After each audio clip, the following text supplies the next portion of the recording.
In the dead of night on October 8, 1871, a spark flickered in a barn on Chicago's southwest side, a tiny ember that whispered of impending doom. It wasn't just a flame, it was the birth of a monster that would devour a city whole. As a ferocious wind howled through the wooden shanties along DeKoven Street, that spark erupted, leaping from hay to rooftop, painting the sky a furious orange. Screams shattered the darkness as families stumbled from their beds, clutching children and keepsakes, only to find streets choked with smoke and chaos. This was no ordinary blaze. It was a demon unleashed, a catastrophe that would scar America's heartland and forge a legend from its ashes. This is the Great Chicago Fire, a conflagration that turned a thriving metropolis into a smoldering ruin in 2 relentless days, reshaping a city and its place in history. Chicago in 1871 was a raw, restless giant, swollen with 300,000 souls, immigrants from Ireland, Germany, Scandinavia, all chasing the American dream in a city of railroads and ambition. It was the Midwest's crown jewel, its stockyards, lumber mills, and grain elevators pulsing with wealth. The city was a gateway where trains converged, unloading dreamers who filled its streets with hope and hustle. But beneath the boom, Chicago was a tinderbox. Most buildings were wood, flimsy pine frames slapped together to house the masses. Sidewalks were kindling, streets were traps, and the Chicago River, lined with lumber wharves piled high with flammable cargo, was a fuse waiting for a match. A summer drought had parched the city, leaving it brittle as bone. Prairie winds howled without mercy, and Fire Chief Robert Williams' pleas for better defenses, more engines, better water systems, went ignored by a city too drunk on growth to heed the warnings. Its wooden heart was begging to burn. The fire, so the legend goes, began in the O'Leary barn at 137 DeKoven Street.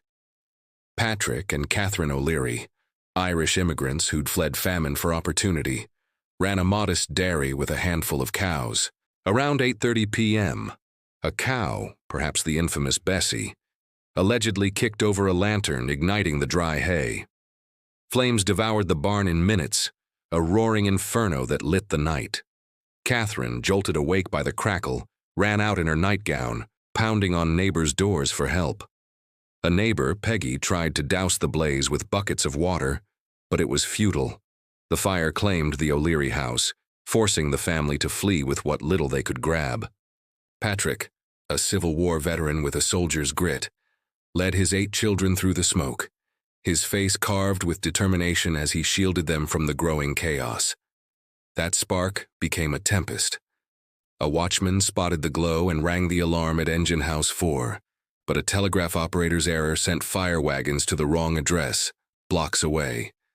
Precious minutes slipped away as the wind, gusting at 30 miles an hour, fed the flames into a ravenous monster.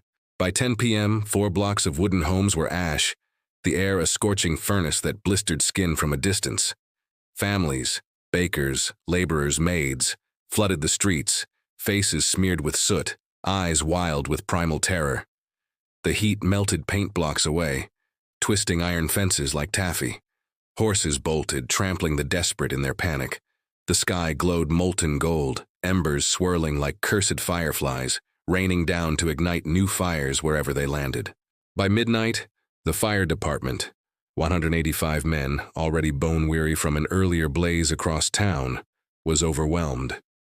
Chief Williams, shouting orders from a horse-drawn pumper, watched water mains sputter and fail under the strain of the city's growth.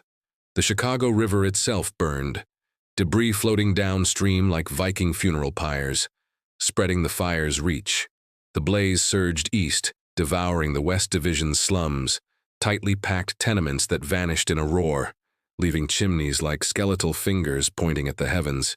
Looters slunk through the chaos, snatching rings from the dazed, while priests led rosary processions, their Latin chants drowned by the crackle of doom. A young clerk, Eliza Clark, later scrawled in her diary, "The world ended that night, and we fled its wrath." Dawn on October 9th brought no mercy, only a hellish twilight. The fire crossed the river's south branch via a wooden bridge that ignited like a torch, embers arcing to the business district. The Loop, Chicago's gilded core, crumbled. The Tribune building, a bastion of journalism led by the fiery Joseph Medill, collapsed by 2 a.m., its presses buried in rubble. The Windsor Hotel became a pyre, guests leaping from windows into the inferno below, their screams a tragic chorus swallowed by the roar. The courthouse exploded, iron safes bursting like cannons, legal papers scattering like ash in the wind. Banks, theaters, the opulent Palmer House, all fuel for the beast. Streets buckled under the heat, horses dropped dead in their harnesses, and the wind whipped flames into a vortex, hurling firebrands half a mile ahead to spark new infernos. The north side became a war zone. Thousands surged over the Clark Street Bridge, wagons piled with featherbeds and finery, children hoisted on shoulders, the elderly dragged by kin. The bridge groaned under the weight, then collapsed, plunging dozens into the fiery river below. Survivors fled to Lake Michigan, wading into icy waters as sparks hissed around them. Women held babies above the waves, skirts billowing like sails. Men formed human chains to pass the weak to safety. From a commandeered tugboat, a banker watched his fortune dissolve. It was Pompeii, with the screams of Babel. The water tower, a limestone sentinel on Michigan Avenue, stood defiant amid the ruin, a lone survivor spared by sheer stubbornness. But the fire raged on, consuming mansions where gas jets fueled the frenzy and velvet drapes curled into cinders. The O'Learys became unwilling villains in the tragedy's narrative. The cow story, spun by desperate reporters hungry for a scapegoat, painted Catherine as a careless arsonist, perhaps dancing as her barn burned. Mobs gathered, hurling curses at the family, though they had lost everything: home, livelihood, peace. Later inquiries pointed to a cigarette or stray spark, not a clumsy cow, but the myth stuck, branding the O'Learys with infamy. Catherine, a proud mother who'd fought to build a life, retreated into silence, her name a bitter scapegoat for a city's hubris.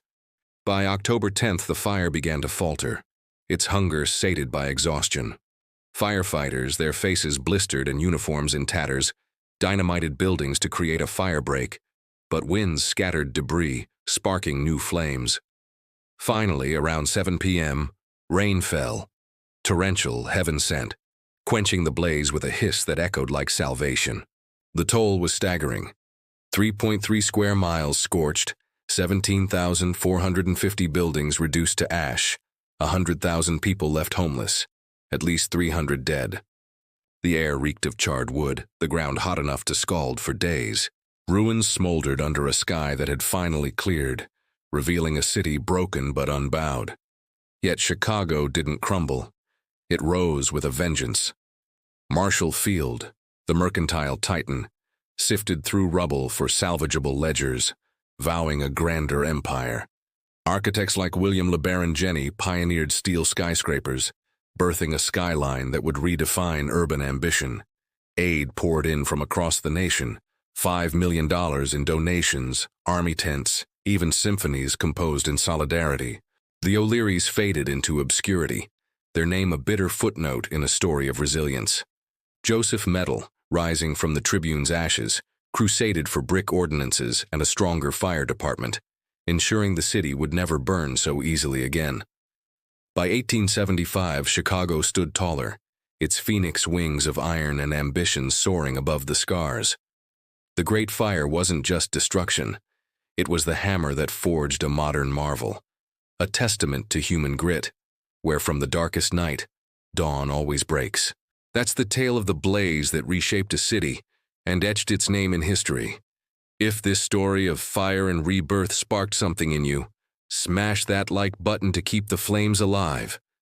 Subscribe for more dives into history's wildest moments, and hit the bell so you don't miss the next Inferno. What's your favorite comeback story? Drop it in the comments. We read them all. Thanks for watching.